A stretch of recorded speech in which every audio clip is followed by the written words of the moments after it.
G'day, good evening, good morning, hello, hope you're well.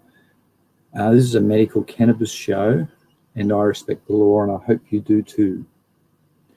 Today is an open topic, so it's an open topic on anything you want to discuss, and I hope it'll make for a good show because I got some gifts that might be appropriate to medical cannabis users. That's about the only thing that slides that I have prepared today.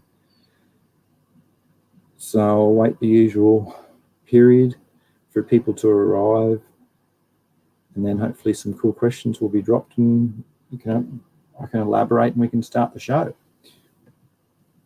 So if you're watching back, you might want to skip a little bit.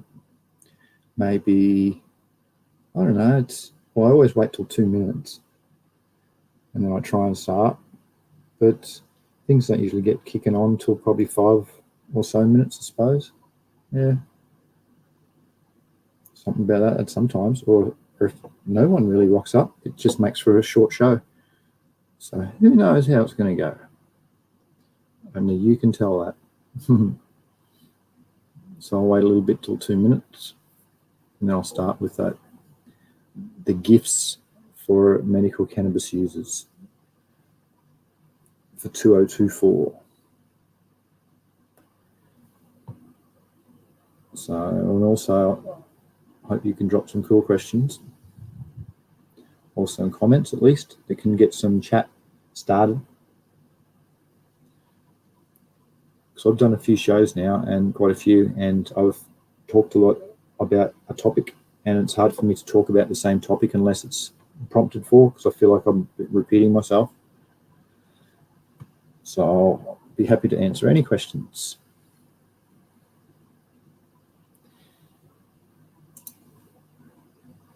All right, doesn't look like there's much action coming through.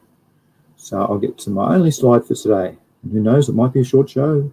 All right, share screen. Allow. Okay. So it says 32 of the best weed gifts for die-hard stones. That was written a few days ago. So it was 32, so it's quite a few. So I'll just keep it brief. The apothecary case. Okay, nice little organised thing. That price would want to come with nearly an ounce. What's this one? Oh, it's advertising, of course, is it? Oh no. Oh, that's a cookbook. So a rag cookbook, they reckon. Bon appetit. That was talked about last week's show. Actually, that would have been appropriate for that. And here's a cool electric smart herb grinder. Oh, yeah.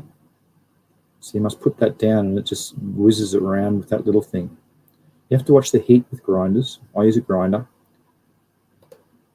And the heat can, if you heat it up too much, if you buzz it too much, it'll get too hot, the product, and it can depreciate some of the cannabinoids and terpenes.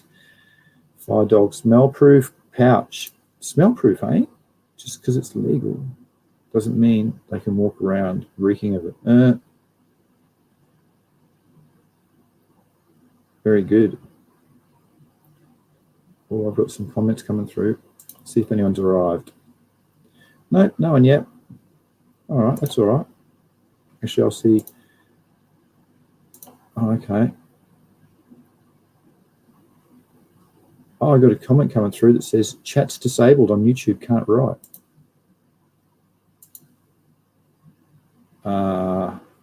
Really?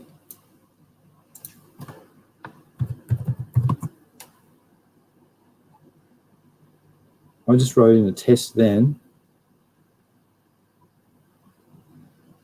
Oh. No, chat's working all right. Thanks for that message, Jono, who cares, and hello to you. So I'll get back to sharing that. Hey, Shipwreck, how's it going, mate? Nice to see you. Oh, so I must have had to type something to get it started. Can write now. That's a bit strange. Maybe, okay. Huh. Well, first for everything. And that's, you don't want to see that head, you want to see that slide at least. And yes, hello Shipwreck, hello John Who Cares. So write your questions in. I'm sure John Who Cares has got a pile. And you can enjoy while we go through a big stoners list.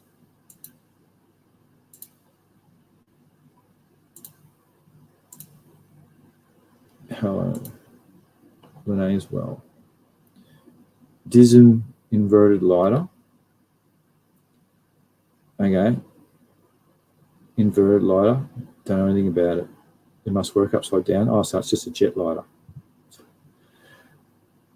Canister grinder. That looks nice, doesn't it? For $100. The good ones are 100, and you've got to watch. I wanted to get far out. What's the name of it?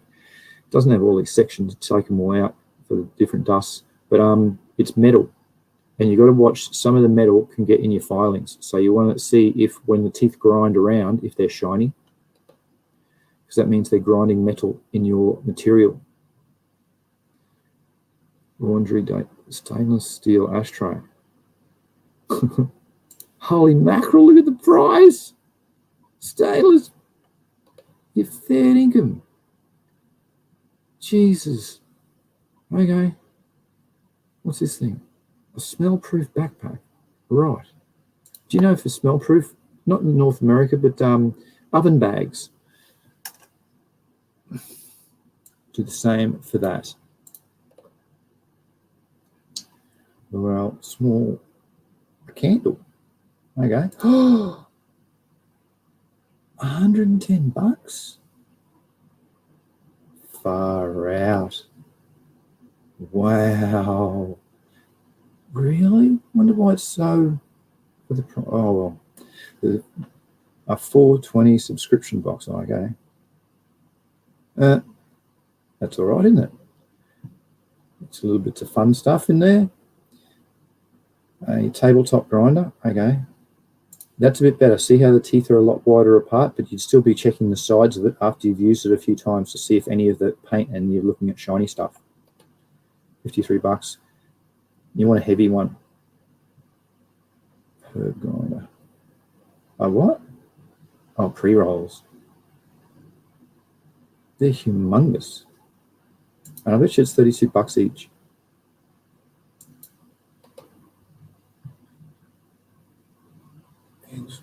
Puff and pass plate set.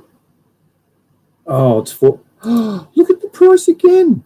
No way. I have to remember this is live. Eddie, a lettuce ashtray. Lettuce? Isn't this a stoner blimmin' thing? Fair income. Zippo. Okay, that's all right, isn't it? A subscription to somebody. At least they got a pair of scales in it. That's Tanita's. The Tanita's like $200 a set of scales. High electronic game. Okay. And what's this infuser? That looks pretty sweet. What? Their at-home infusing experience will get way more high-tech with their machine and their weed edibles. Wow, you must put product in the top and it gets dispensed through this thing down the bottom into your what you're infusing. Your drink, your meal. What's that? A portable decarber. Holy moly. Wow, that's what GMF needs for his cooking. Far out. A vessel ash, an ashtray. $105 ashtray. It doesn't look fancy at all. What's this thing? A keychain, a joint carry case keychain. Okay. That's all right. Could be a little bit smaller, but it's all right. Oh, a book. A houseplant standing ashtray for $300. Okay. Biometrics stash case. They're always handy, but not for the $200. The session group modern a bong, $130. Suppose it looks all right. See, that rubber bit would come off at the bottom for easy cleaning. What I'd expect. Cannabis perfume oil. What? You could smell like weed? Really? You can sprinkle that everywhere. Well, that would be interesting at customs or something, wouldn't it? Everything. Okay, a few more books. Subscription to some yummy gummies. Something's fishy. CBD pre-rolls. They're cool. CBD, I don't know if you smoke CBD, but it gives you zero head high. You're smoking this dankiest, terped up, yummy thing, and you don't get any head spin. It's the spinniest thing. Oh, wow. Some clogs. I believe clogs. Another grinder. That's looking a bit better, isn't it?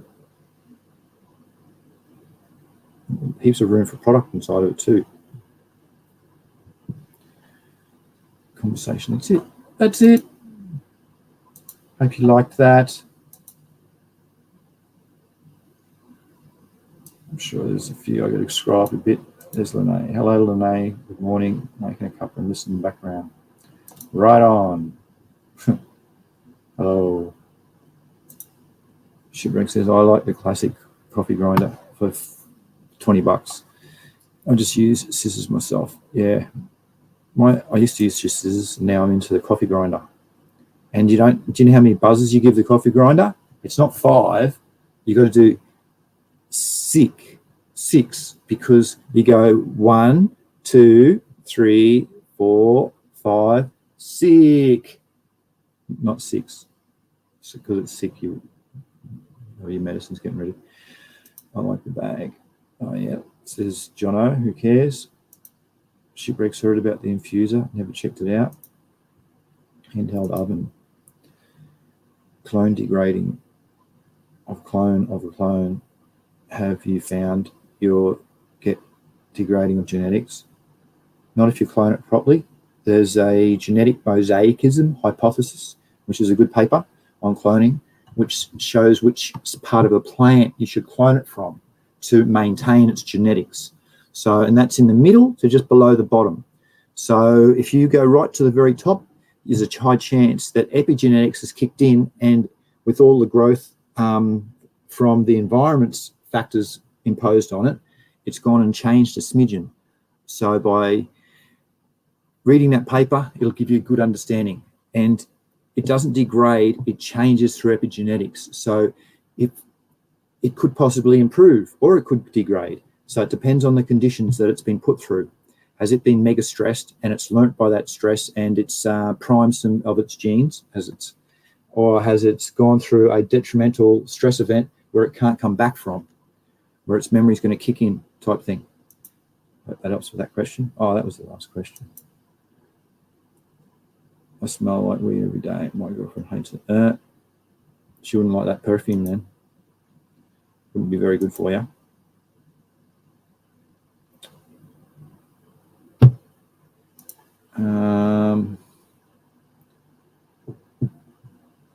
All right. There's a few waiting on your questions a bit.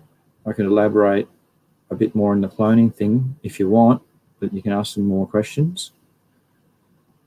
There's also a couple of Thailand photos I could show you. Hey, Sunshine Rainbows, how you going, mate? I'll see ya. Shipwreck says, I just have to take a bunch of cuts so I could flip. I just had to take a bunch of cuts so I could flip. Excellent. It's always a good idea, isn't it, mate? And yeah, it depends on where you take your cut from your plant as to where it's. I should pull up that paper. I'll show you the Thailand stuff first. Remind me to pull up that paper, the genetic mosaic hypothesis. What am I doing here? Sharing. I'm going to pull up this first. Yep. So I'll show some of the Thailand stuff. So, Jono, who cares? Would you like to elaborate on what those photos are, please? Just sent a pic of the latest buds. I pulled the ash was white. Good. It's when you've got the white ash, that's a really good indication that the bud has been flushed. So all of the nutrients and everything's been leached out of it, so it will smoke a lot smoother. And you don't get any adverse effects. So that's something well done. What's this little nug? This little popcorn nug. It's very frosty. Nice and finished. See the hairs? He must have let it go a little bit later. All right. Are we looking at bugs here? What's this? Not sure. Some trichomes there.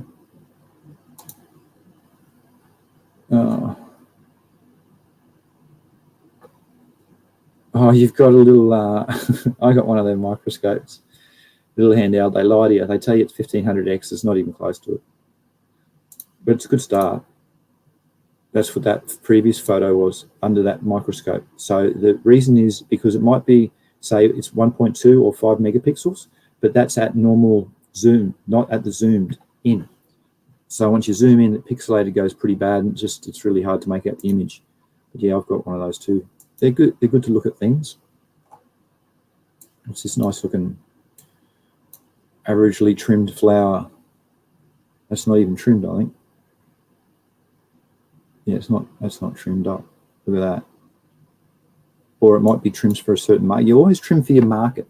So if you've got a market that likes this type of thing on the outside, it adds weight to it, and it's still good. It's just not your flowers, your bracts, which have a lot more of the resin inside of them, around them. The sugar leaves, there's little tiny leaves, it's still pretty good. What's it weigh? 0.85. Must be, what? 0.85. 0.085. This must be kilo. 85 grams? That's got to be wet then. Oh, very good. And there's a video. Oh, here we go. A bit of trike action.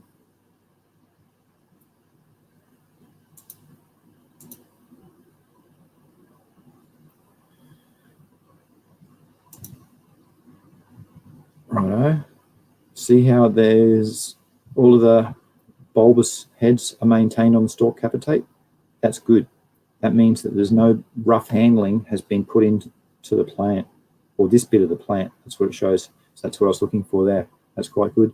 Also, it's aging, but you don't know if this is a leaf or a calyx or the bracts, because the leaves will go amber before the bracts, and you want to care about the flowers, which is the bracts. Perigonal bracts. It's a hard photo. Uh-oh, there's a hair. Quick. See, this is, if you're picking for the dispensary, which I think this person is, you want to pick about now. See how they're starting to go. There's an amber there. Is that amber? Well, if you see a few, it's just starting to go amber, it's still clear. In the Canadian dispensaries, you won't really find any that's amber because they'll pick it a lot earlier. They say that it spoils, it doesn't age as well. After about 3 months, you'll find that the terpene profile is decently changed if there's amber, but it maintains a better profile and stores better if it's clear to milky, just going into amber. Oh, that's a bit better photo. And why is the trichomes not stalked? Why are they curled? That's a genetic thing. See how they're sort of curled in that. They're not real. I wonder if it's a feed thing. There you go. You can see it there a bit better.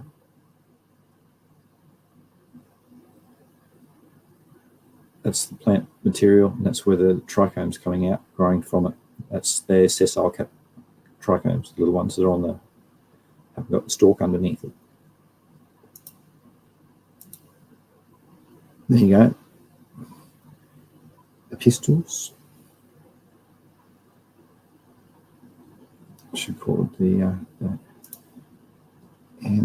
anthers. Very good. Very good. You can tell us what we were just looking at. I'll scroll up.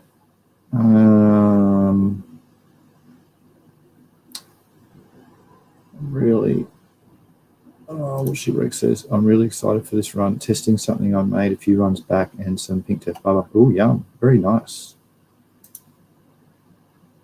That says Shipwreck. Shipwreck says, you don't even need to trim when it's that frosty.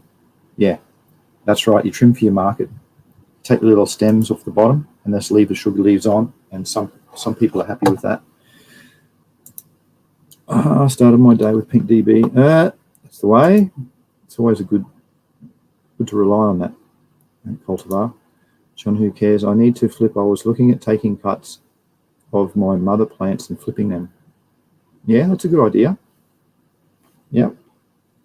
So when you want to take cuts of your mother plants, if you've had a few decent stress events, let's go through this genetics hypothesis, genetic mosaicism hypothesis. I can maybe title this event cloning. So it's ash, not trimmed, it's dry. Oh, yeah. What about some cultivar names, mister? What are we looking at in Thailand? And you can tell us that while I try and find the genetic mosaic and hypothesis. Oh.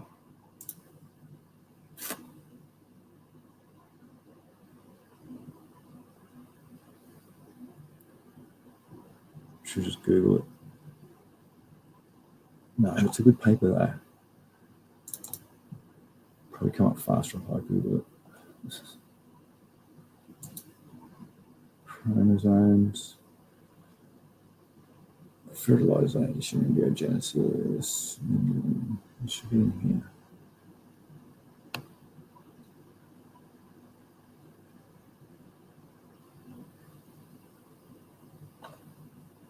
Genetics.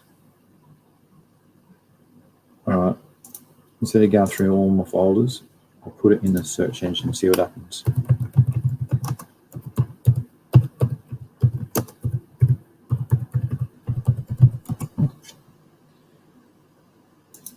And then I'll share the screen. No, it's not sharing the screen. Back to you. Share the screen. Clicking all the buttons. So that's what it's called. That's the name of the paper, the genetic mosaic and hypothesis, and now it's even into Google. The hypothesis proposed that arborescent plants accumulate spontaneous mutations and become genetically mosaic as they grow. It's about blooming cloning, mate. Oh no.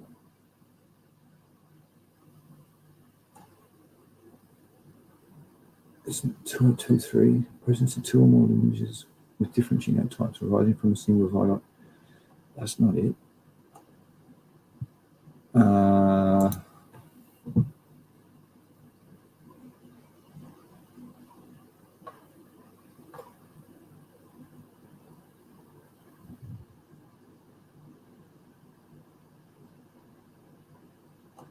What do I do here? I'm a bit stuck. I should just. It's not books either. It's a paper. It's 1968.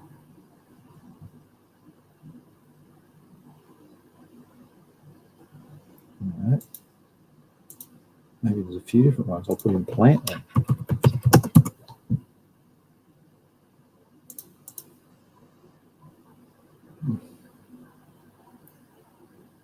Oh, paper.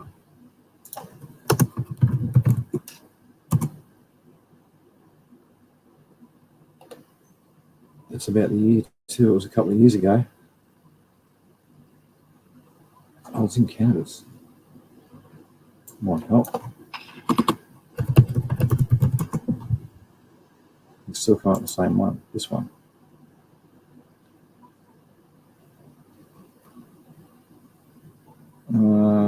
No, because it wasn't to do with cannabis. I'm still sharing. Maybe I should just look through my stuff. All right, I'll just look through my stuff because it's not coming up. Accumulation, supplementations. That sounds like it. Ah, this might be it. That's it. From Canadian Professor Devalt. And yes, he is French. But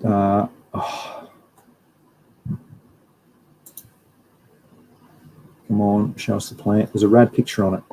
So for you who are going to do, I'll put this paper, I'll leave it open. I'll put this in the description box down the bottom, so you can get this as well if you want to read it. It's a pretty good read.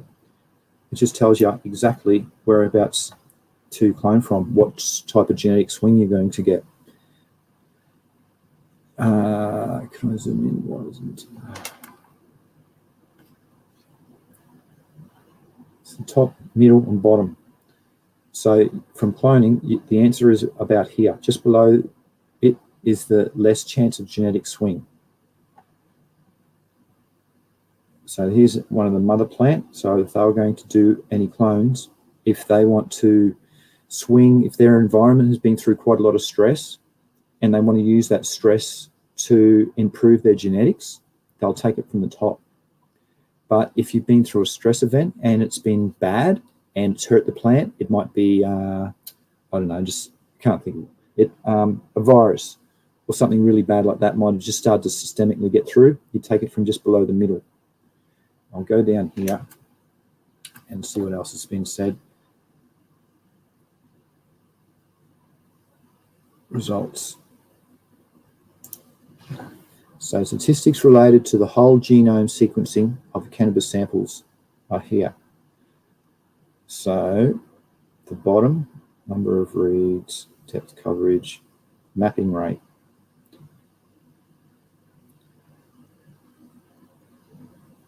So the total.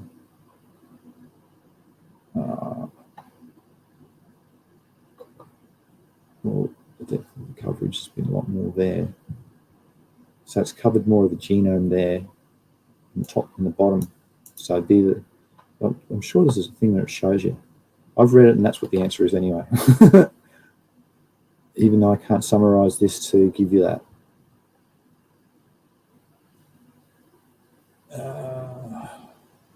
Yeah, see, it goes through all this stuff in here. I'm not going to bloom and read it.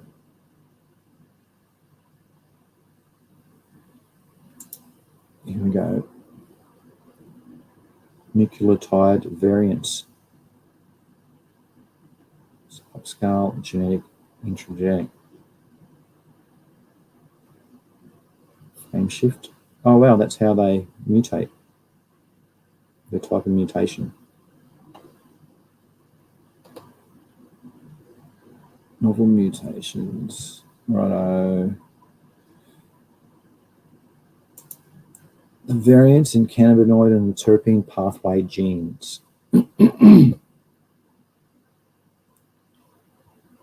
So here's a lot of the different pathways and how they vary from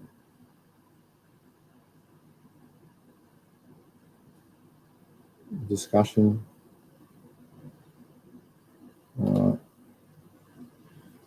So if you were going to do some cloning, you'd want to read this, but at least read the last bit where it says discussion. Read this bit, genomic diversity. So it'll go through and just explain a smidgen, and then I'll get into what they propose and hypothesize and what sort of stuff.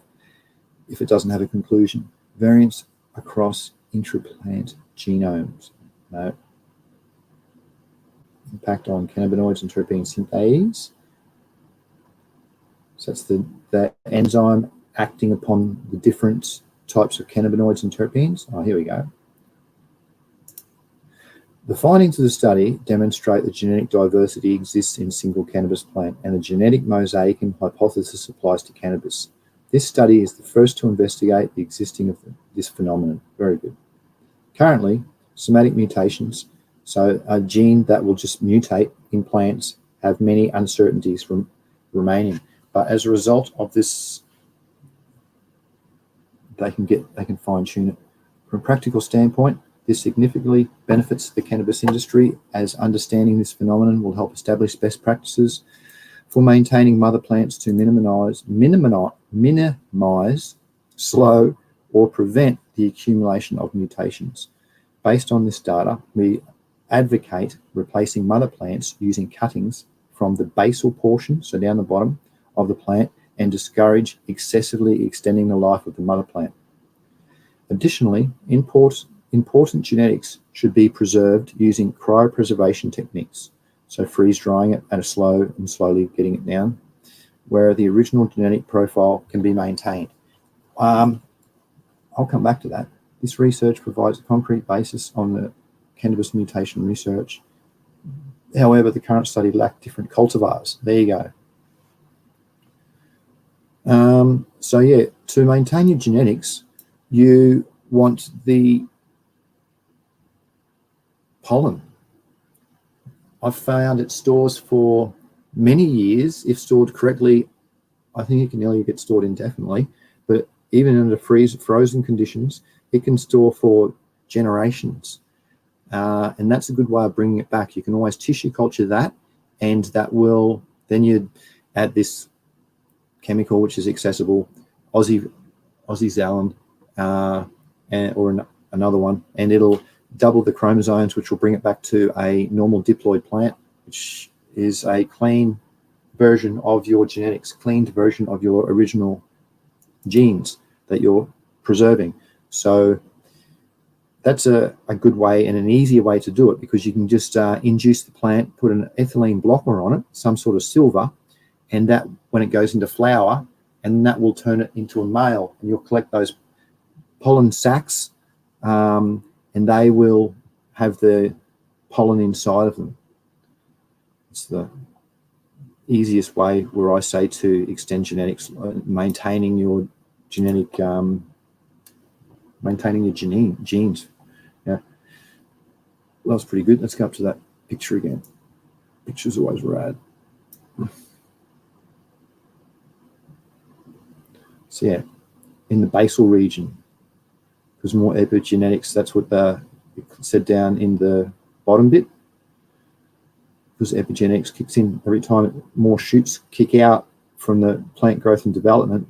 It acts upon its previous conditions and can alter it, so it will improve itself.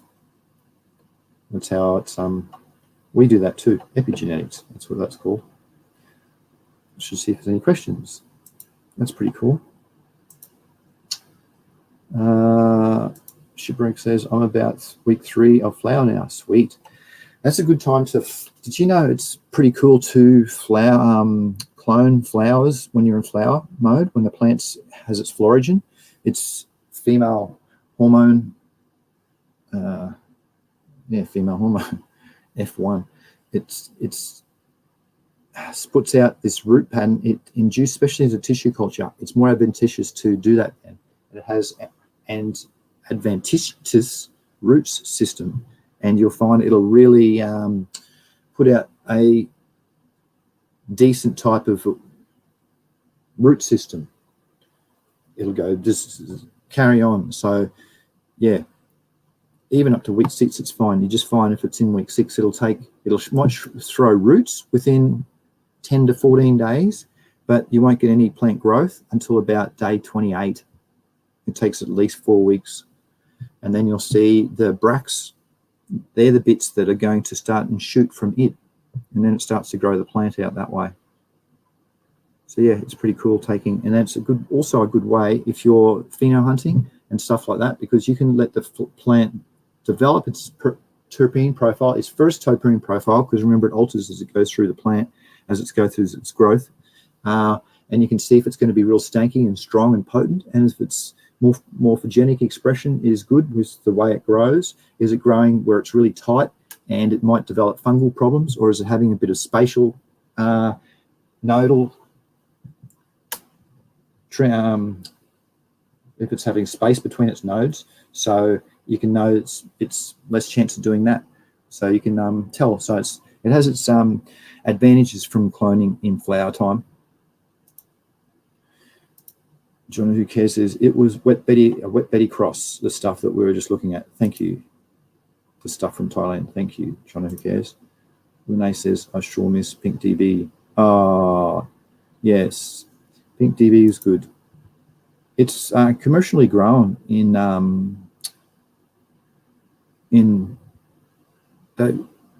my version is called Pink Death Bubba, and the version on Vancouver Island, where the genetics come from, they've also mixed them together and they've renamed it, fully renamed it. So if you ever see a Pink Death Bubba, that's my one from my genetics, my genetic pool. So you'll know you'll be getting quality genetics that have been worked on and improved on. John, who cares, says, I used to buy this tobacco in Victoria that was cured with vanilla beans. Would it be bad if I tried this with weed? Oh, that's a good question. Very interesting question. That's first thing comes to mind is my microscope. When was that? I don't know, many years ago. I was looking at some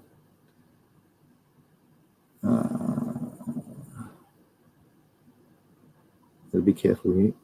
I was looking at some weed, and it looked fine under the naked eye, frosty and stuff. And then my microscope, it looked like it had powdered the bench, and I thought, what's going on here? And it wasn't good. It turns out you can get this solution that you soak your dry buds in, and it adds a little bit of weight to it, and it adds a sugary sort of texture and a little bit of sweetness, and you can't see it under the naked eye. So that's just what happened. That's what I want to say. Soaking it with vanilla beans, it would change the terpene profile and stuff like that. You would you just change the profile of things. What I'd suggest is it might be a good idea if you've got stuff that's say you've over dried it and it's very brittle and not good, and it just smells like shit, and it's it's only good for the extraction bin, but you want to sell it. So you could maybe re-soak it with vanilla beans then, and then have it tested. So you'd test to see what profiles and cannabinoids have changed, terpenes have changed. So it might have made things better or worse. It could have infused some good bits of the plant, but also the plant being a bioaccumulator, it's going to accumulate any bad things that vanilla bean has been grown in. So if you've sourced it, you're in Thailand, so you might find that they have contaminated soil where they could grow vanilla beans in. So it might have accumulated a lot of shit in it, toxic, bad things, poisons, and even heavy metals, which could be leached somehow. They could be molecularly transferred through the water and stuff like that if they're broken down to the molecules levels, heavy metals and things like that, arsenic, bad things, poisons. So that's all I worry about that. But it's a good idea. I think if it was me, I'd somehow have a before and after testing, if you could set it up. Because otherwise, why haven't many people done it? It hasn't been done, but from post-harvest operations techniques, I think it would work. You're just going to have good sources of plant material and see what because in the long run, you want to produce medicine. So you want to see what medicinal qualities have improved and been weakened. Pink DB, yeah, I gathered that before. Shipwreck says, has actually noticed that, man, I've taken clones at late as week 6 and it was pretty crazy. Yeah, it's funny, isn't it? Week 6 is all right. It just sits there and sits there. It might throw roots, you know, if you use an aero cloner, it's good and you can see the roots. That's a good advantage. But yeah, you think, look at this thing, it's just sitting there, blooming doing nothing. And then all of a sudden it starts growing real crazy and spack and re-veges, and it grows real lengthy, and internodes are real long, and it's quite funny the way it comes back. What else can I talk about genetics while I've got this page up? What other clone questions do you have? And I can reschedule today to clones or cloning, or something about the genetic mosaic hypothesis. So have I got anything here on cloning? A lot of mutations. Cloning. What's this paper on? Pollination and plant breeding. Yeah. Genetics based on taxonomy on cannabis. No, it's not real cloning. Comparative genetics flowering. That's kind of cloning. Let's have a look at this one. Comparative genetics. All right, just get familiar with it somehow. Oh, rad. The variation in flower and phenotype characteristics of a female plant, cannabis plant. So cannabis flowering time displays a strong latitude gradient for genotypes grown in uniform environments. The horizontal grey line up here, it indicates the latitude at which flowering time of sativas were assessed under normal day growth conditions. So see how it swings from 30 right to 120. What's this? How's this going to help? Flowering gene identification? No. Oh, that's just. Do you want to know the taxonomy? The axial and the baxial, the different sides of it. The stipulate, the petiole, there's the stem. Actually, if you come down here, it'll tell you all of them. If you want to look back.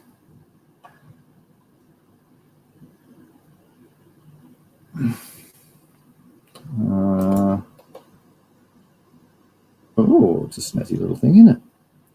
The development and flowering in cannabis. So it starts as a seed. The little radicle fits out. Yeah, you know the little white first thing that comes out of the seed? That's called a radicle.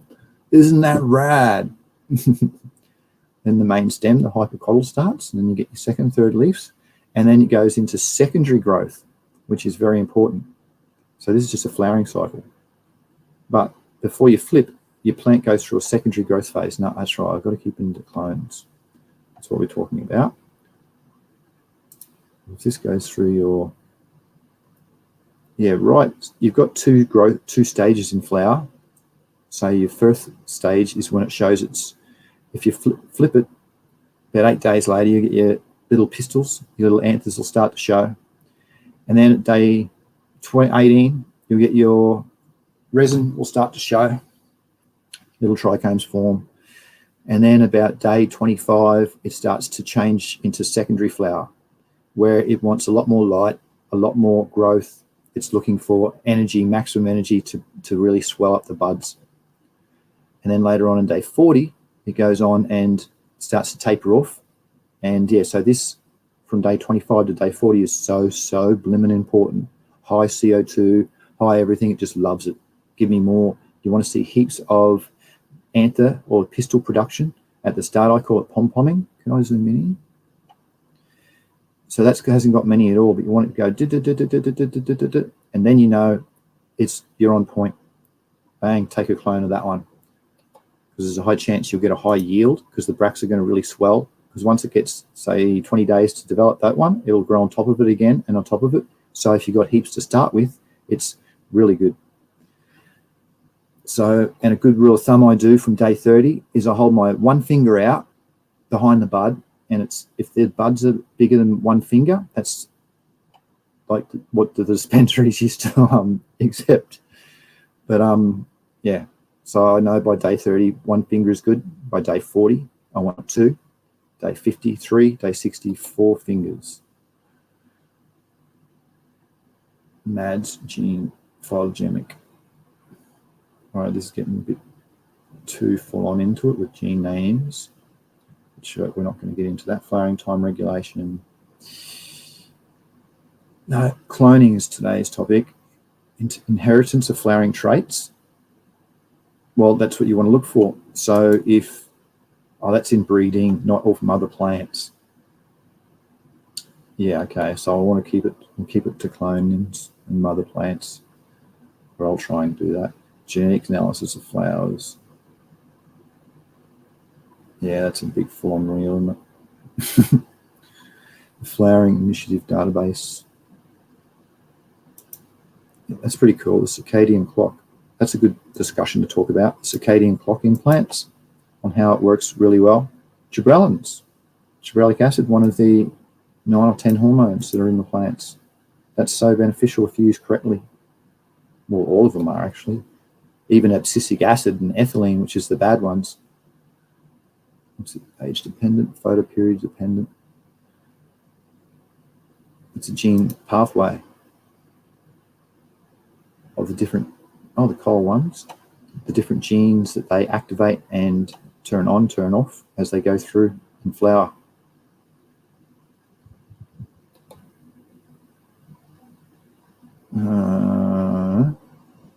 More DNA gene stuff. Temperature dependent pathways. Ooh, what you can activate, like anthocyanins. Ooh, if you want to bring out your colors in your plants. I did a lengthy experiment quite a few years ago now and made a video on it. Look through my videos on that, anthocyanins in cannabis. And I'll tell you all the numbers and the 3 hours per night over 5 nights to how to do it. Conclusion. This one was really skimmed across, wasn't it? Recently, the efficacy of virus-induced gene silencing and virus-added gene expressions have been demonstrated. So yeah, that's like the thing where you want to, that's an example, bad example of epigenetics. So if a virus has gone through you and it hasn't really gone systemic through the plant up the top, you'd be in trouble. And in the middle to bottom, bottom to middle, it hasn't gone through as much. Conflicts of interest. They're always interesting to read because you find the study papers might say this is on a fertilizer, and you'll find the authors work for a fertilizer company, and the fertilizer company was asked, employed the people to do it, and you'll find the results will be biased towards this fertilizer company. So if you read papers, try and always read the conflicts of interest, because they might have some really cool things to think, rightio. This is always interesting too, just to see where the money come from. All right. That's a bit, so I get a bit carried away with the genes. It's fun stuff. DB, shipwreck. Yep. May says, I've never seen pink DB around here. Doubt I'd be the same too. Yes, thanks.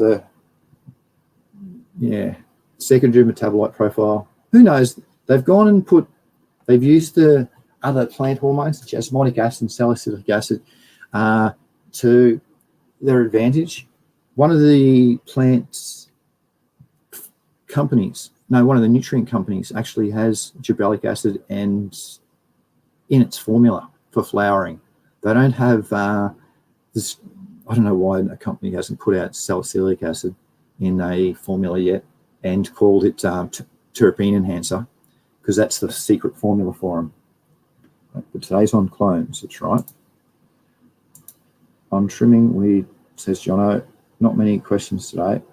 That's no good. The show's going to end then, Jono. If there's no questions. What can you ask about cloning? Like a cloning technique, for instance. If you're cloning when you're cloning, make sure that you tip your clone powder, your auxin formula. You should always use that, I'd hope.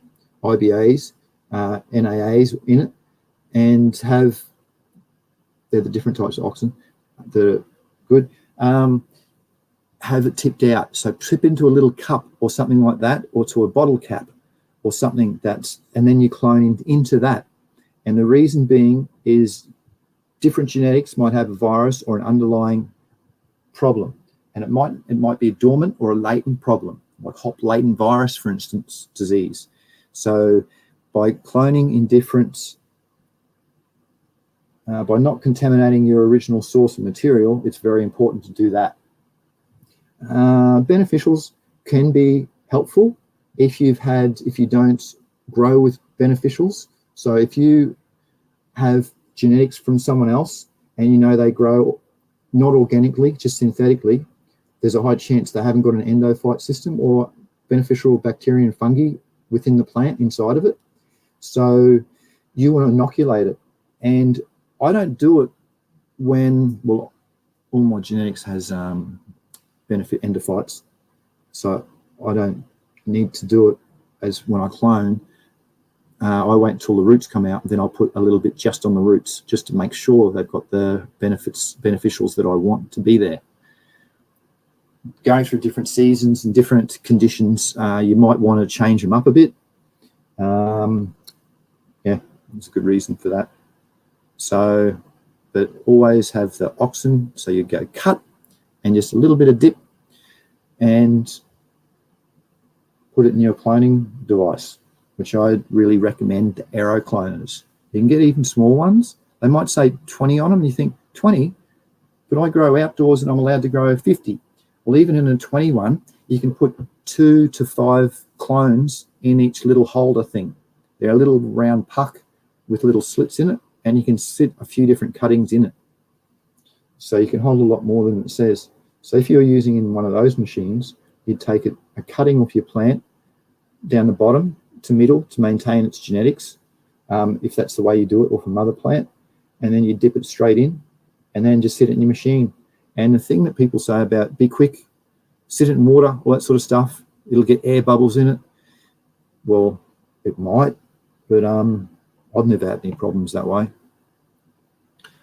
And what's another little cloning thing? I wonder if I've got any stuff on cloning. Oh, there's a Sunshine Rainbow says, can mushroom compost inhibit germination? Mushroom compost is a little bit alkaline, so yes. So if you're going to use it, check the pH of it, you'll find it's a little bit like pH 7.5. It's just a smidgen above, and the clones want to be about 6 to at the most 6.5. So yes, the mushroom compost is really good to amend your organic grows with, because it's a natural alkaline material that can act as a liming to bring the pH up. Because you know, from each time you grow, it's those H+ protons, which is the measure of the pH, they're released by plants and microbes and things, and just accumulated.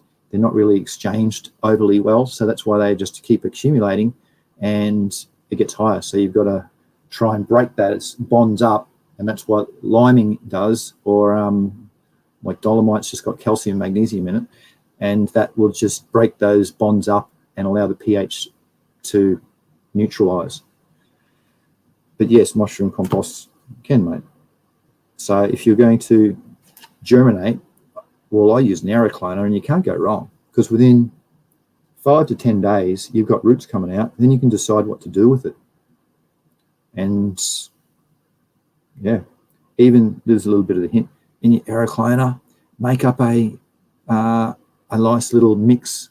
So I have a little bit of phosphorus, a little bit of nitrogen. This is where I would use synthetics. Just make up a nice little 300 ppm blend of grow material and put it in that. Or if you do want it, it's easier to do it that way. I have done, you put in a little bit of neem and some what's that? Lysigot, no, it's not that. You put in your amendments for organics and you can put that into, and it slowly leaches into the water, and then that will go and do the same sort of thing. But I find with that, it clogs up. It's not clogged up. It's just easier to do it the other way. It's such a little amount that you got to use. So, but I do support organic growing, but that's just a little hint. And also put a little bit of oxygen in the water too. And when I mean little, you can overdo it with oxygen.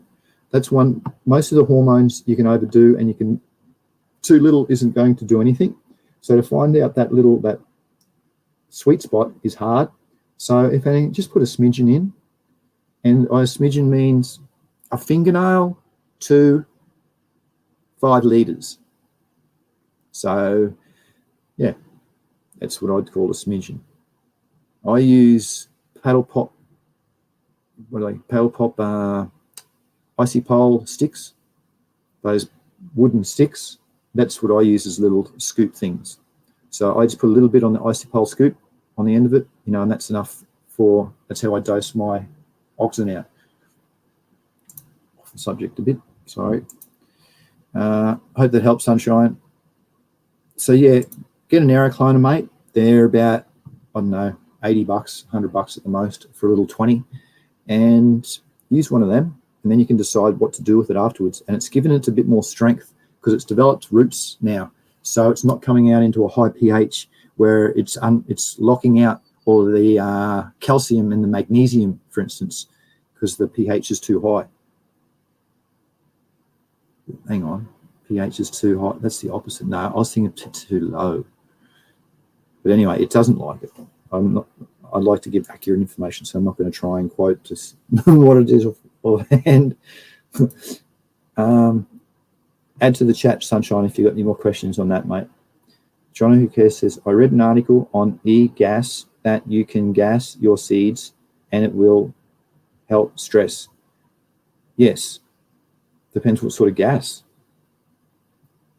I'll go into that a little bit because that's nanotechnology in agriculture is one of the courses that I've done, and that's goes into that, I suppose, so I can elaborate pretty good on that. Jono says, have you used gas method for seed germination? Ethylene gas. His ETH, not F. It's ETH. I think you're trying to spell it. Ethylene. Ethylene. The plant requires 2 hormones to germinate, gibberellic acid and ethylene. It produces it internally. Once it releases its starch, it will go and produce that.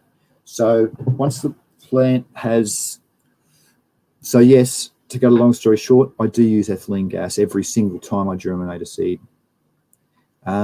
It helps in the initiation process of the germination. So the seed needs 3 things to germinate: temperature, the right temperature, water, and oxygen. So I put water in a cup, distilled or reverse osmosis water in a cup, and leave the seeds on top. So I'll put the seeds...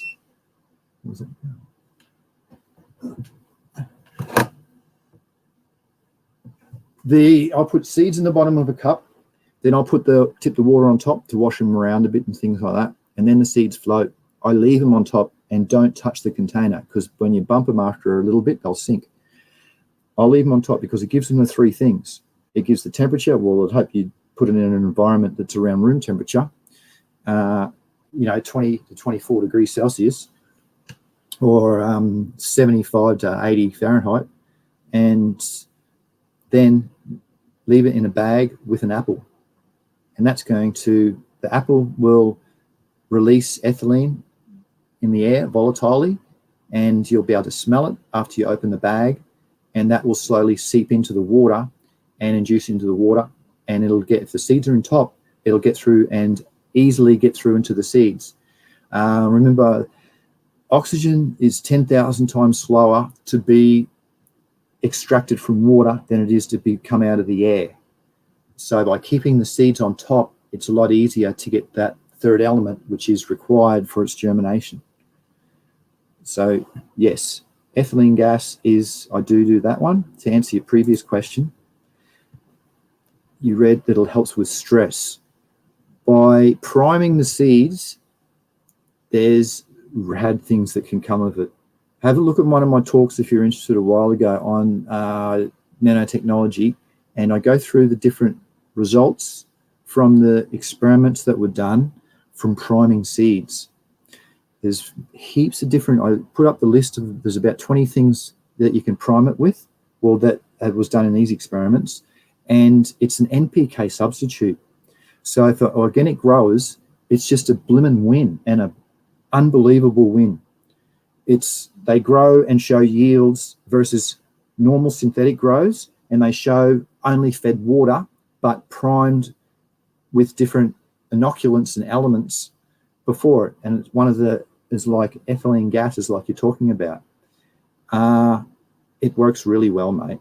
Like, it's the next level stuff. It's what people are going to be talking about in the 2030s, next decade, because a lot of people are just going to be soaking their seeds in different things, or companies are going to be getting these elements and soaking seeds in them and telling people, my prime seeds, just plant it and feed it water only. And that's going to be the case because it works so well.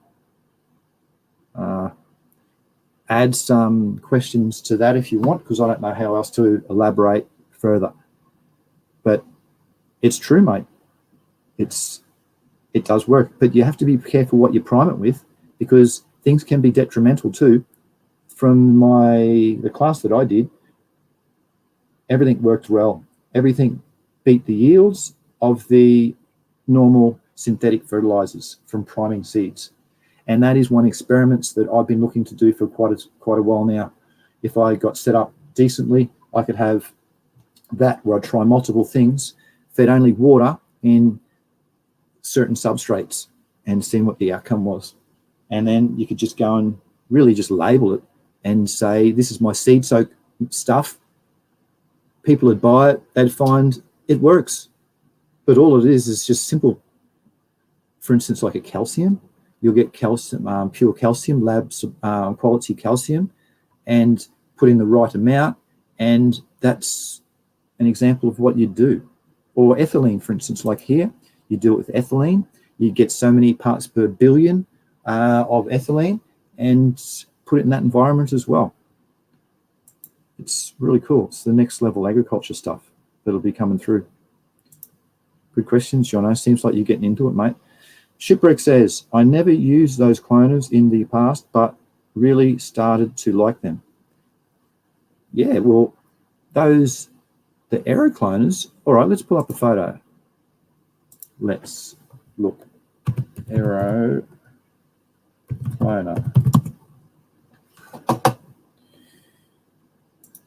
And now share my screen. No, not that one. Where are we? Back to here. Even one beforehand. Share screen. I can strongly suggest an aerocloner. Aerocloner is just aeroponics, and it's kind of aeroponics because it's a lot of air in with the water. I've done aeroponics where I've released gas inside of it, and it's kind of like a fogger, and it is different. But this is a simple way. You can even make your own. It's just off a normal pump, a little tiny pump with a weird head on top of it with a few different sprayers. So it just sprays under here decently. So your stems just get poked through and it sits underneath, and then they slowly start to grow roots. And you can see this person here's put 2 or 3 per of these little pucks, little round pucks with slits in it. And you pull it, you'd have the machine turned off, and then you pull the puck out, put your little cutting inside of it, and just leave it. Dip it in oxen and leave it inside. And you'll soon see if your mother plant has got problems with it, like this one here, how that's cut and it's wilted, so it might have fusarium, fungal problem. So they quickly show problems. HLDV, hot latent virus disease, for instance, if you take a cutting it'll just show under here. It'll just have a big amount of gummosis, big soggy looking sacky thing, and it's very hard for roots to get through. So you can also, yeah, that's also another benefit. And they put there's little domes that go over the top of them. So if you're in an environment that's like pretty dusty or very pollen ridden, or there's heaps of wind around, which is a high chance of fungal spores getting transmitted through the wind, one of these things will be an asset to you. What's this say? Don't use the cover unless it's extremely dry. Pig's ass. Use the cover. You have to use the cover, within the first week, 5 days at least, and then you'll crack the tops of it after 5 days, and that'll just allow a little bit of air exchange, because otherwise the plant can't breathe, because once it puts out roots, it'll start and transmit water vapor as it does. It transpires through its stomata, and it wants to release the water into a gas into the air, and if it can't go anywhere, it'll form little cutation, it's called, on the edge of the leaf margins, and that's a stage where you'll know that you've got way too much roots underneath, is when you get the cutation. What else can be said about this? There's a homemade one. So someone's just got a tote, and they've got a looking aquarium pump with quite a few heads on it. That's it. Oh, and then they have to go and sort, and you can buy these pucks also, I've seen too, because I was going to make mine a while ago, and I thought, oh, I'll just buy it. And yeah, there's one. That's the inside of one. So there's the pump, and it's got this weird head that you just push on top, and then it's got those 5 normal pumps. They don't spin or anything, just as enough to put out a spray pattern in here, which wets everything. And you don't want brown under it. See that brown color? That's not good. That means there's something wrong there. You want them to be bleach white without adding bleach to the water. Improve microbes. I don't like putting beneficials in my cloner, because bacteria and fungi reproduce in a matter of minutes, where plant cells reproduce every 15 hours, 16 hours. So the chance of building up fungal or bacterial problems under there with a high humidity is quite high. So I choose not to do it. It's germinating. Then you'll see after a few days, it'll come out of the nodes. So when you're taking cuts or clones, you'll always take it off the bottom, and you want to make sure you've got ample amount of nodes above it, because the bottom 2 or 3 nodes you take off, you cut next to it, and that's where the leaves, the roots are going to form out of it. Because there's 4 hormones in there, and it's an easy route for it to start with to come out from those cut sections. Like if you scarify it too, scrape a bit, it can come out there. But under here, it's this primordia that are in where its nodes are to produce new shoots. So you can maintain oxen maxima. So yeah, there you go. They've just cut it. They've made theirs too and put way too many bars underneath it. You'd probably just put one there and one there would be enough, because it would splash and all sorts. It doesn't have to hit it all the time. It just wants to be in an above 90% humidity environment. And that's way too big. You can see that bottom bit there. I'd take it off unless you want tall cuts. But yeah, I'd be taking that off there, having that nodes there. So you're just getting roots out the bottom, roots out those nodes just there. And then it's only small. Cut the leaves in half, because it just slows down transpiration until those roots are established. Or if you've got room, I just leave them. But usually it's handy for to fit a few in when you cut the leaves in half also, and it slows down the transpiration. Whoa, that's looking bad.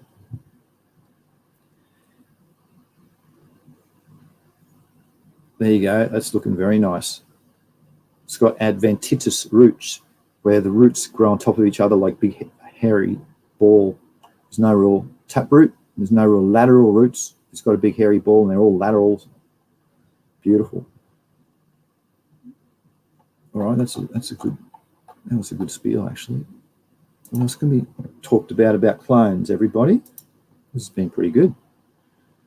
Where was up to? Oh, there's Mace. G'day, Mace. How you going, mate? I hope you... Hey, Big Will. How you going, Big Will? Let's have a chat soon.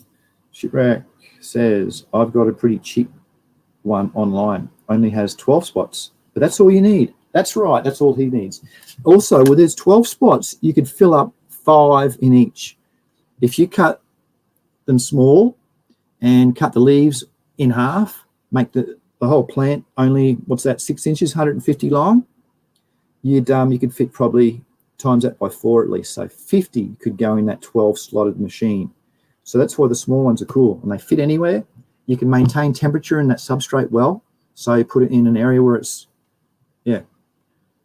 if it's cold, like in northern Canada where some people are, you could put little aquarium heaters in the bottom, and you put the aquarium heater on what number that you want it at, and then it keeps that substrate at that temperature. So it's absolutely perfect because you want the substrate to be more so warmer than the air temperature, because plants can handle the fluctuations in the air, but their substrates don't really change much. So by warming or keeping your substrate at a beneficial temperature that they like, it's it's beneficial. Also, it also helps with the enzyme reaction, and microbes enjoy it as well. And different elements, believe it or not, can get absorbed at warmer temperatures. I've gone through that a while ago with nutrient management. The temperatures do help.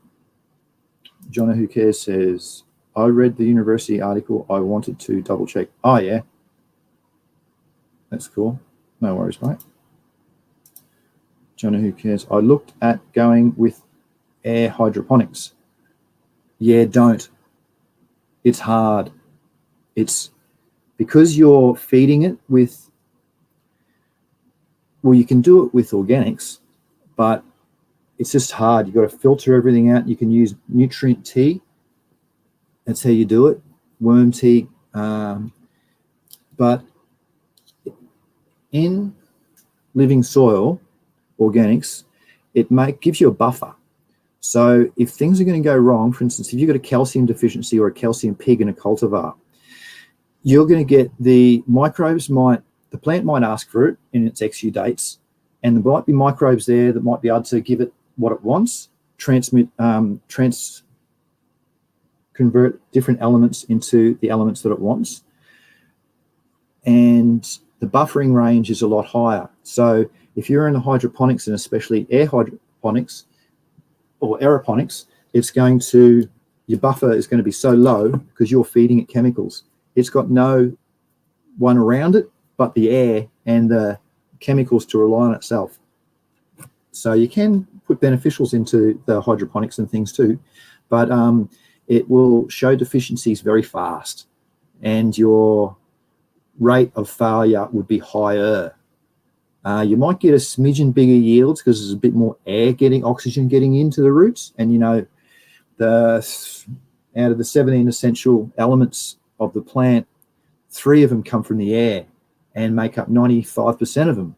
So you got 45% is oxygen, 45% is CH&O, is your carbon, and 5% is your hydrogen.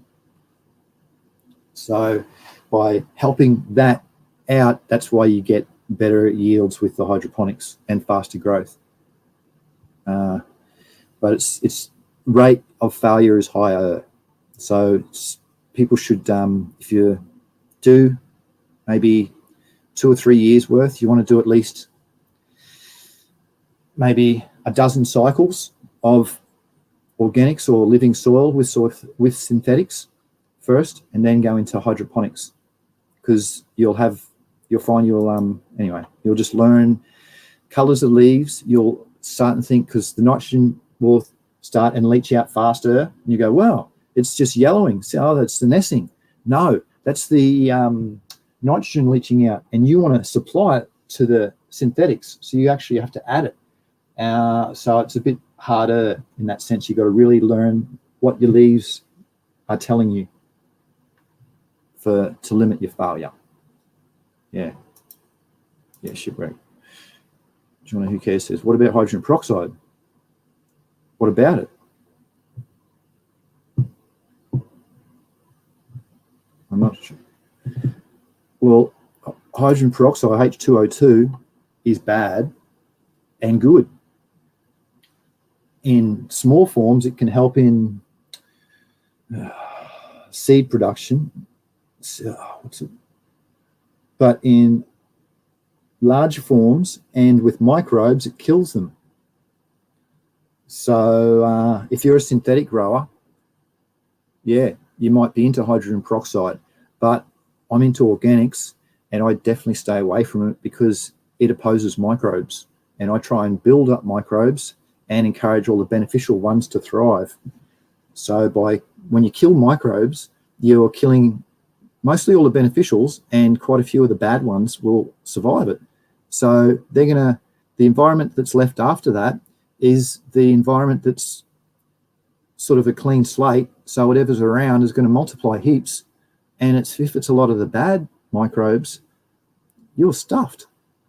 So, but the hydroponic shops wants you to use all that product and spray and drench and feed and all this sort of stuff, because that's how they make their money. But in hindsight, it's not how Mother Nature works at her best.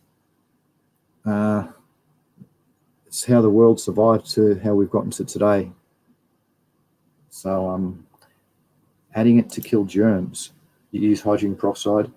Oh, okay, like, yeah, I suppose if you're doing a reset, for instance, and you wanted to, reset the room, yep, you could use hydrogen peroxide. I use vinegar and 20% dry milk powder. That's a good one for viruses to kill, so it's a good cleaning agent. Bleach is also pretty cool because it's very high pH. Nothing can survive at that pH level. So they're good cleaning tools. And don't mix,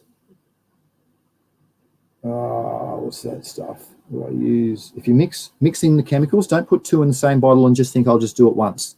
No, because what's that stuff?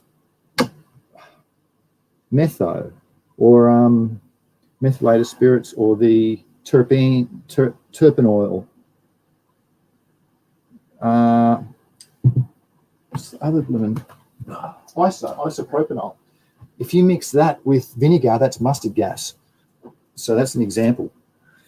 Don't mix your cleaning products. Just go on bleach or go on hydrogen peroxide and then just do one after the other.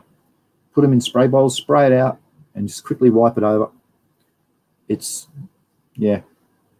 So hydrogen peroxide to kill germs is good, I suppose. Look about what you're trying to kill or what you're trying to neutralize. And usually it's a pH thing.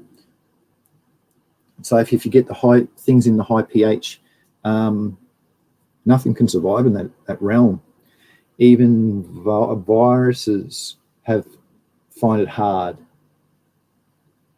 Yeah. I won't elaborate because it's good to answer the questions, though. But trying to keep it. Oh, it's an hour 20. Already talked about cloning for an hour. What else can we talk about cloning stuff? I should look in I don't think I have a cloning section. What would be under propagating? I don't even think I have one of those. Genetics. Propagating. Cloning, plant growth and development. I can have a look under that section. Rhizosphere. Oh yeah, there's a few in here. Let's have a look in here. Let's show some slides today. No real questions coming through. See what he's got in some of the slides under rhizosphere.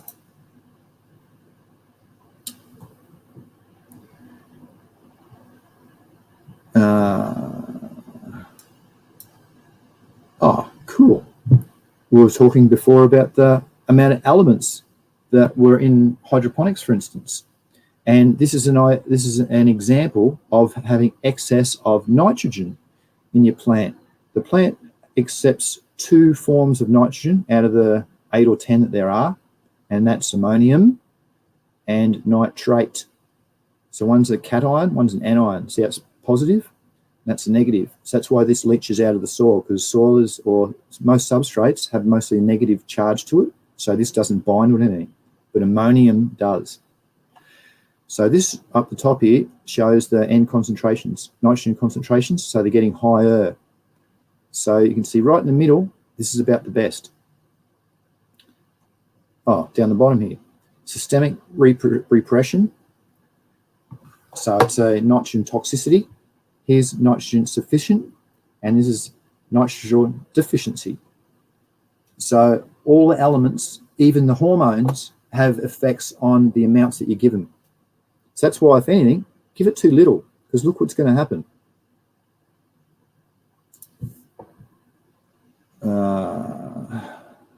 What's going on here?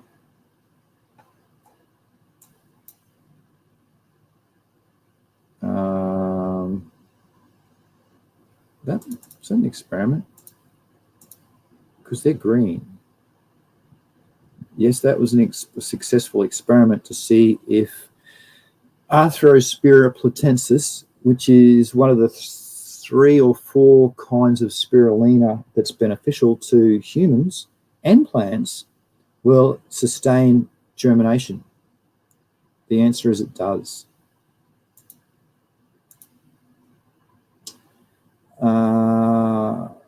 This is giving all the bloody. This is my experiments. If you put Arthrospira platensis on the inside of a bag, will it initiate lateral root formation? The answer is yes, because it's a symbiotic bacteria. People might call it algae, but it's not, because its cells are double, not single-sided, meaning it's not an algae. And it's nitrogen-fixing bacteria, so it produces nitrogen. That's why it's got a lot of green in it, and roots and plants love it. So don't use dark pots anymore. People can start using clear pots. There you go.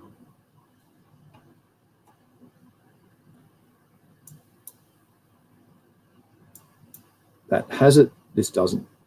Big difference. All right.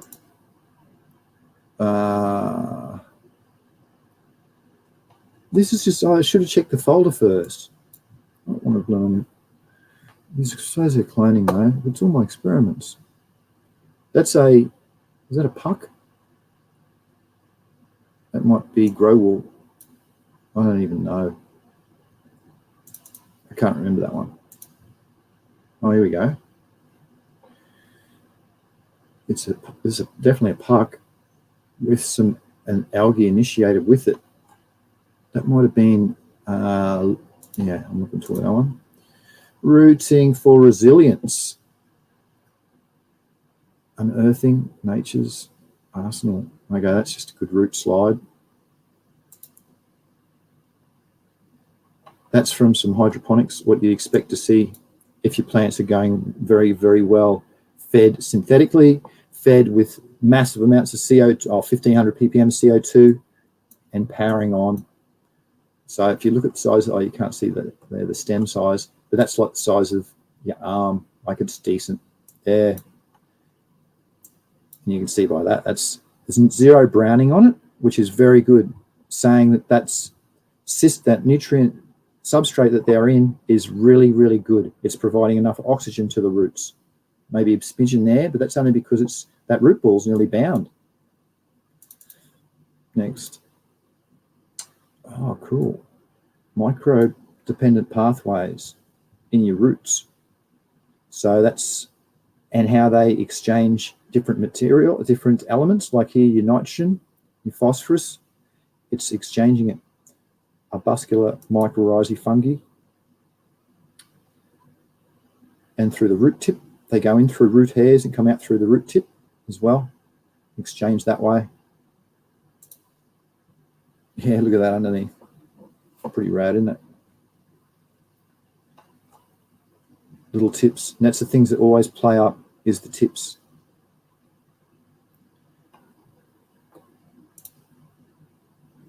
That's good living soil grow. Very nice, isn't it? Nice chunks. So this should be recycled. So in here too, there's a lot of microbes. So all your beneficial microbes that you've inoculated with and things have just formed a beautiful culture in this rhizosphere here. So this doesn't get recycled or put in your veggie garden or your compost heap. You can make this into tea. So I've made a video on that. I think it's called protozoa tea. But yeah, where you put all your root balls. So you cut the plant there, throw root balls in a big tote, and cover them with water, and start bubbling. And then all of this will leach out into the water. Then after, say, a day or so, you can take it out and, yeah, capitalize on that inoculated water. This is just a root system, not of cannabis, because it doesn't go down to 9 meters. But it can give examples of when it's drought, it will try and go deeper. And these lateral ones are on the surface, which is going to grab more air and nutrients, I suppose. What's this one? Experiment. Electro study. Oh, yeah. See if you get higher stimulation through electrodes,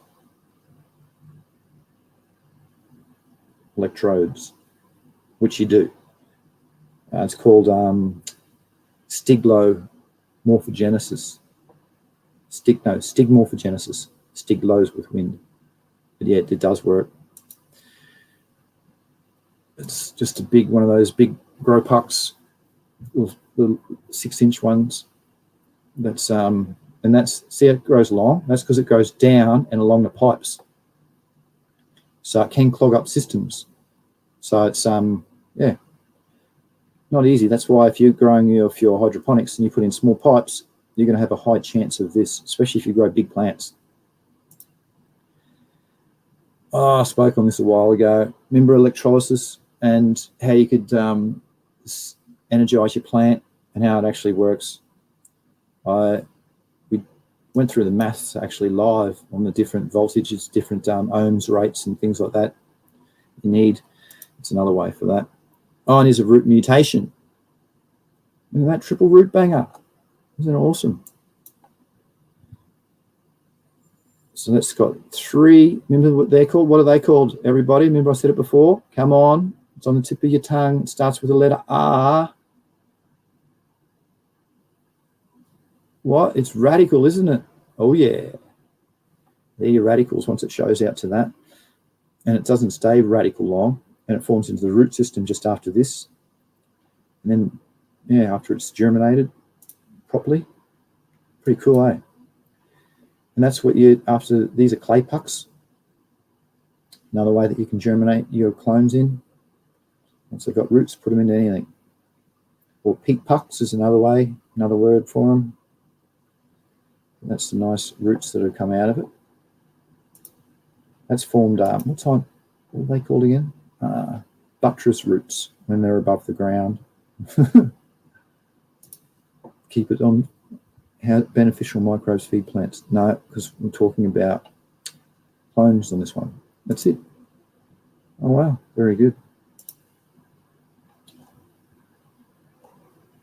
All right, back to this. Here we go. What May says, what is the gel called for dipping clones? It's Clonex gel.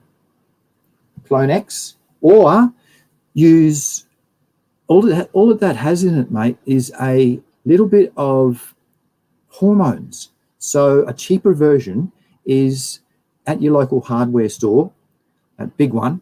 They got them, they sell them for, I think, $5. They got a packet of rooting powder, it's called, and it's got hormones in it. And if you look at the different amount of hormones, the powder is a little bit higher.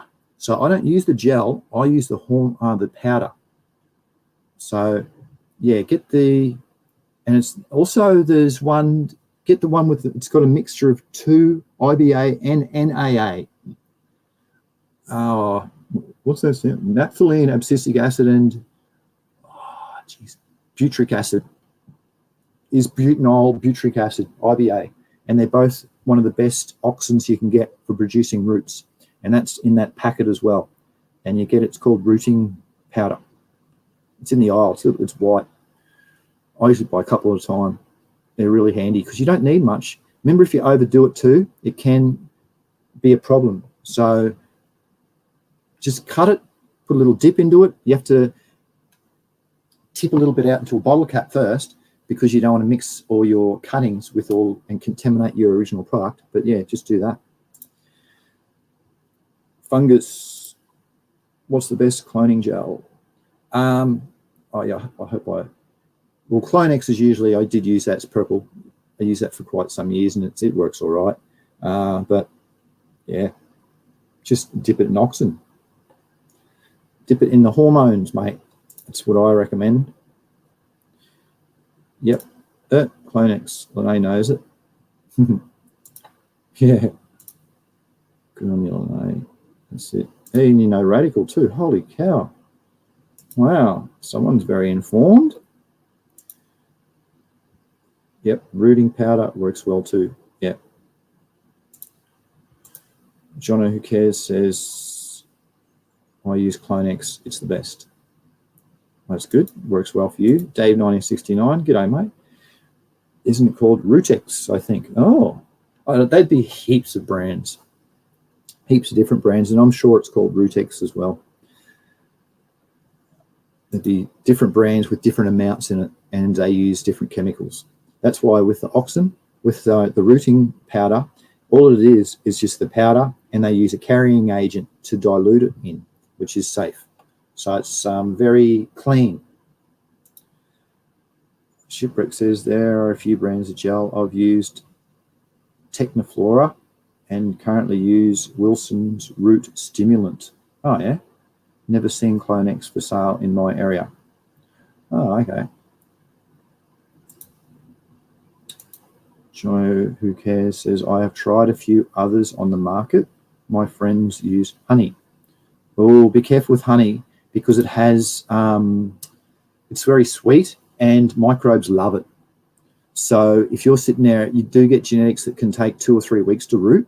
If you've got honey on it, there's a high chance within 2 or 3 weeks that fungus is going to easily occupy that bottom of that plant, and the roots won't have any chance of coming out because it would have already sagged it and got inside of it and all sorts. So I'd be careful if I was using honey as a dipping medium for clones.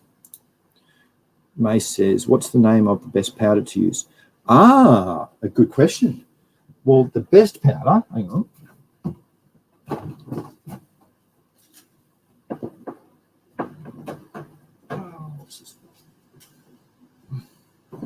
I got a couple, and one's better than the other. Okay, one's called Plant Cutting Powder, and it's from your local big hardware, which it has, its active ingredients are 0.5 grams per kilo of indole acetic acid, IAA, and 0.02 grams of naphthalene abscisic acid, NAA. And I've got another brand called Rootex, which Dave said, Rootex it's called, -P. This one has 3 grams per kilo of indole butyric acid, so IBA. So I've got 3 types of oxin. Out of oxin, there's probably 100 different types of oxin. That's what we're talking about. It's a hormone, a plant hormone called oxin. And there's about 100 different types of it. And I've got 3 varieties here in 2 packets. And the one that works really the best is the combination of the IAA with naphthalene abscisic acid. And quite a few of my tissue culture experiments, they use, actually they use both. But having the 2 types of oxin gives that cultivar a chance to use which one it prefers. So I pretty much always use plant cutting powder. I'm not going to say the brand. It's in a big white packet. And you can recycle the packet too. It's compostable. So that's pretty cool. So you just rip it apart and put it in. I've recycled plenty of them. Put them in the compost, and it's got a little bit of oxygen on the outside of the inside of the container, so it's inside of the paper. It's pretty cool. Where the Rootex, I'll use that in different areas, more so in tissue culture, just for different recipes. You need different things. So that helps. Yeah, and it's about $5. Is the honey effective? Well, it is effective. It can be done, but if you've got genetics that are going to take 3 weeks to root, it's not effective.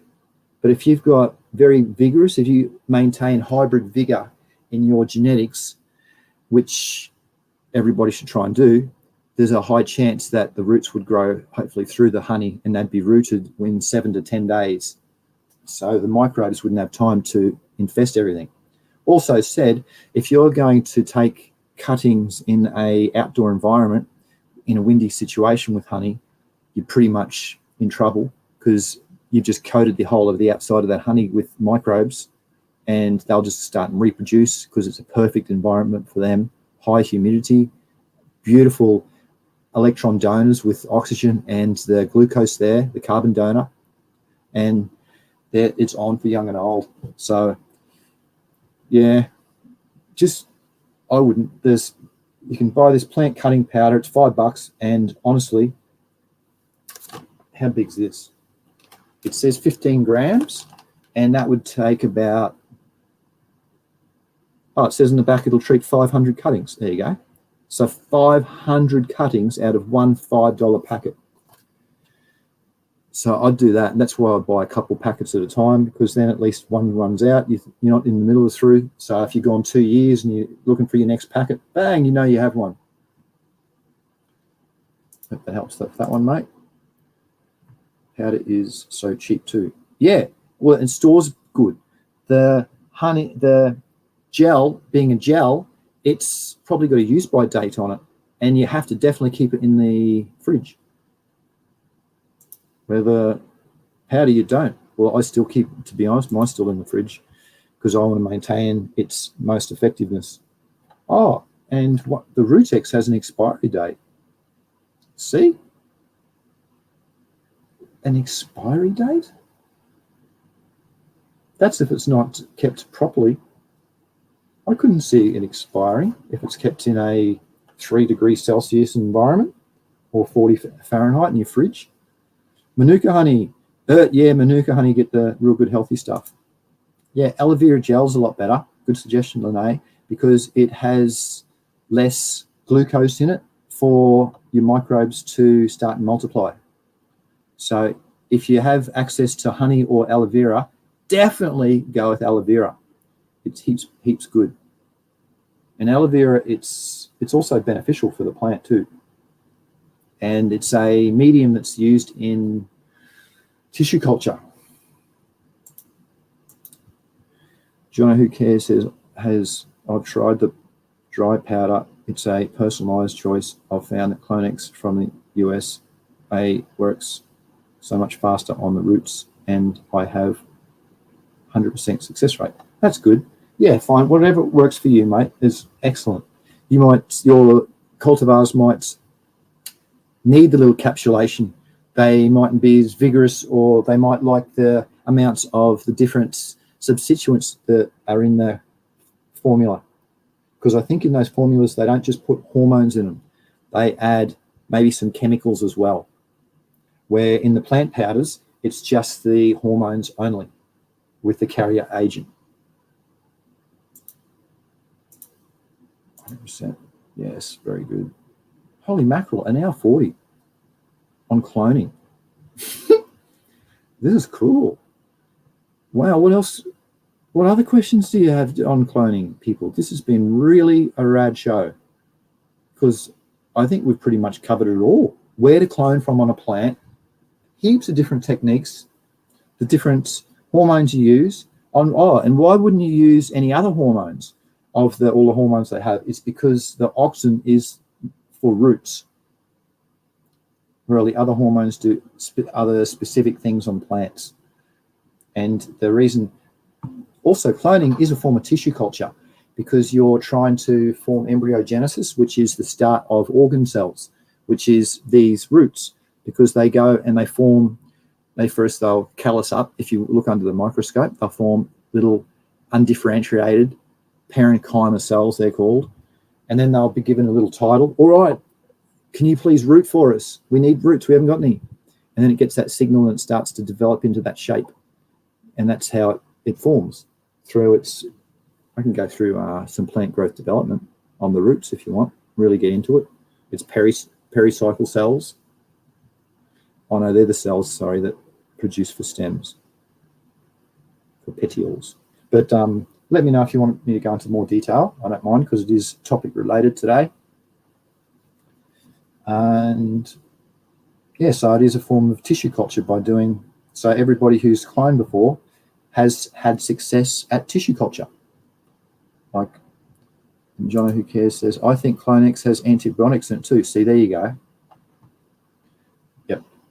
Extra stuff. I'd be careful about using antibiotics in a organic setup, because antibiotics kills microbes. So if a little bit of that formula is to touch your organic or living substrate, it will kill it. It lyses the cells. It just ceases them. They're not working anymore. Oh, Johnny goes on to say it stopped the issues of root rot. Yeah, okay. That's a brilliant example of stem rot. Same thing. Pythium is the microbe, the fungus that causes those things, that it root rot, and it is called root rot, mate. Pythium. I went to a hydroponics shop. I can just tell you this funny story once. This shows you how they're. Anyway, and I said to him, I've got Pythium. I need something to, what sort of thing have you got that I could rid Pythium with? He goes, what? Oh, you want to go to that big major store? They sell sprays of that stuff that you want. I said, mate, I'm not after pyrethrum. I have Pythium. He goes, what? Didn't have a clue what I was talking about. Pythium's the microbe, the fungus. It's a pathogenic umyseti that kills, is detrimental in cannabis, and pyrethrum is a beneficial biopesticide that will kill things like Pythium. So they're opposite to each other. But there was a funny story in a hydroponics shop. Him just trying to say, no man, you want this stuff, and righto. So other people just would have had that problem. But Pythium's also, you can see if you've got it in your genetics when you clone it, if it starts to wilt, if it starts to lean over straight away and go brown at the bottom, it's a good indication that you've got your fungal disease cranking in your substrate for your plant that you took the clone off. Jono Who Cares says, don't get them too wet. I've found the hard way. Don't get what too wet? Don't get what too wet. Jono Who Cares? What can you teach us? You found it the hard way. See, speaking from experience that's a way that I really like to speak from. Tell you what I've done, what's happened, and then just share some slides from my university stuff, and then you can make up your own decision. Because heaps of things work in heaps of different environments. Like up here, using Clonex that has antibiotics in it, if you know that your mother plant has problems, or if you're in an area with high spore rates, so it might be spring, you're in the boondocks, the prairies in Canada, when all the spores are in the air. And if you're cloning then, there's a high chance that you might transmit one of those spores onto your stem, which is going to go into the perfect germination environment. So that's a time when you might want to use Clonex with antibiotics in it.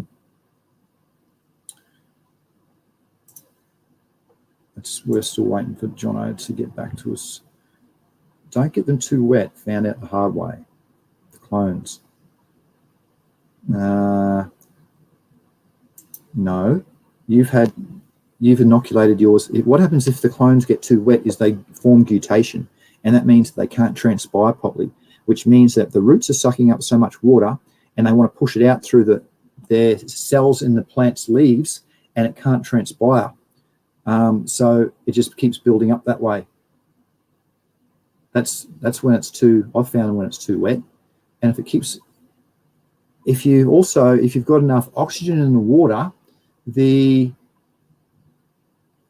Oomycetes can't develop because they're a pathogen that likes to form in anaerobic substrates, anaerobic air bubbles, like if your soil is more than 12 mil wide or half an inch wide, in the center, it has a chance where there's zero oxygen.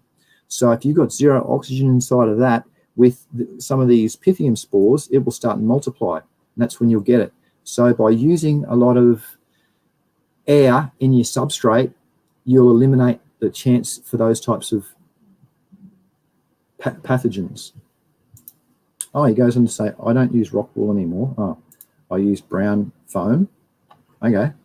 Yeah, whatever works, mate. You change for your environment, for your genetics, just to link it all up.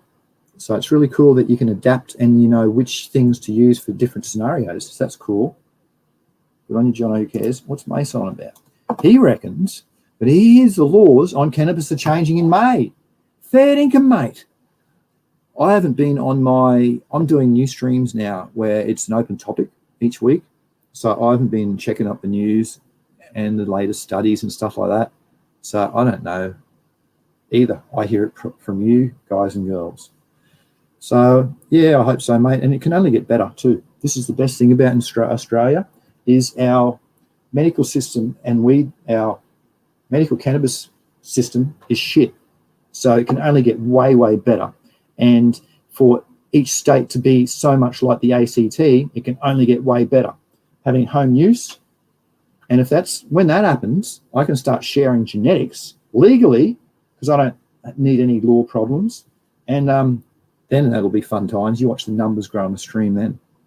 What, he's getting it out quick? No, we'll go up to 50, and all of a sudden, no, he's not giving them out anymore. It goes back to 5. I don't mind. Everyone needs pink death bubba, but I've got to do it legally. That's why these people overseas have pink death bubba, is because I was on a show a while ago and I gave it all out for free and I passed it on to these cool people. They are legal in their areas, and yeah, it was all no worries. Yeah, to answer that question, mate, I don't really know. I may soon. It's 27th at the moment, so I'd love to. What have you heard, mate? Could you enlighten on what might happen? Or actually, I'll put that in the search engine just so everybody else can find out too. John, who cares? It's taken me a year to get cloning right. It's a fun thing to learn. Yes. And most of the time, when you fail with cloning, it's temperature. It's temperature. So try and get your temperature up, because I failed heaps at the start too. I asked stacks of people, this and that, and I learned it was my temperature that I was doing that was wrong. It was either too high or too low. You have to think like they're a newborn baby. What would a newborn baby put up with? Can you cop it with it's cold or hot? Hell no, it whinges. So that's the same as the clone. That's the way I got around that. I treat everyone like treat every of the young ones like that. Yes, I hope so too. It sounds good. Oh, Dave's got something. Dave 1969 says, no, isn't it just going to Parliament in May? I don't think they will change in May until it goes through their bullshit channels there. Yeah. Jono, who cares, seen an article the other day. They're banning vapes except for weed vapes in Australia. Yeah, that's true. Yep. That's right, mate. You're correct, Jono. Dave says, I hope I'm wrong, but that's what I heard. All right, let's have a look in the search engine. So, cannabis news. Australia, May. Oh, yeah. Here, I'll share the screen with you. With you cool guys and girls.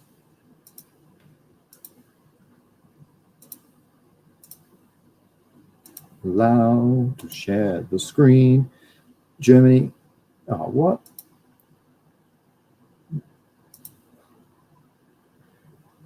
Imported medical cannabis sold without testing for Australia. Oh, that's old news. Legalizing cannabis will send a wrong. Oh, November. Ah, spewing. Doesn't look like there's much on the search. And that wasn't really informative. They might have something. Something wins. Right. Germany's legalizes possession a few weeks ago. Unbelievable. God, Australia's bloody pathetic. Medicinal cannabis may improve the quality of life. Australia study finds. Oh, wow. It's the latest technology, man. Far out. They suck. 2023. Oh, mate, you're only 2 decades behind old school Australia. The reason they wanted to stall Parliament.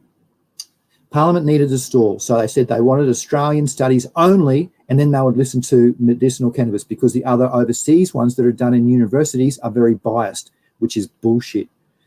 So that's why I don't like going looking at this crap, because Australia is so whack, so behind the times. Rah, just legalise it. Help everybody. Wow, so happy about that show.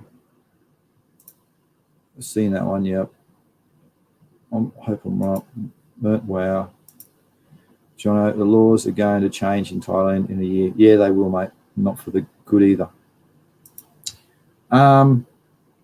Well, see, once I get into Parliament stuff, I stay on the plant, how to grow it, it's all happy days. Once you go into Parliament, it's you beat your head against the wall. So stick with medicinal. You guys and girls who use it and listen, use it. Even if you don't have medicinal or purchase medicinal, use it medicinally.